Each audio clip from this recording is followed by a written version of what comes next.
Accurate assessment of cutaneous tissue oxygenation and vascular function is important for appropriate detection, staging, and treatment of many health disorders, including chronic wounds.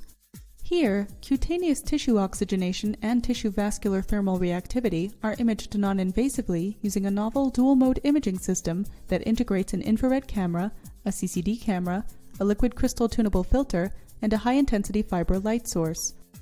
Oxygenation changes are induced in the arm tissue of a healthy subject using a blood pressure cuff, monitored by the dual-mode imaging system, and compared with simultaneous measurements of deep tissue oxygenation and cutaneous tissue oxygen tension.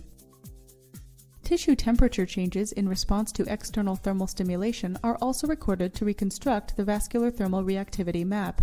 The cutaneous tissue oxygenation map and the tissue vascular thermal reactivity map are fused through an advanced co-registration algorithm.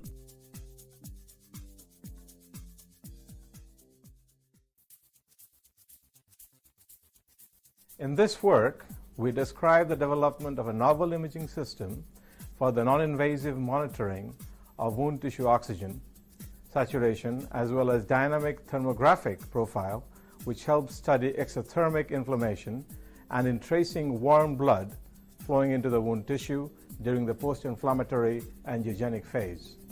From a clinical perspective, this imaging system has the potential to help answer key questions in the field of acute and chronic wound management, such as using image-guided debridement.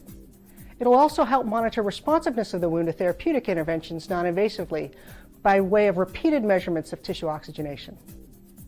This dual-mode imaging system, developed at The Ohio State University's Comprehensive Wound Center, is the first step toward the simultaneous assessment of wound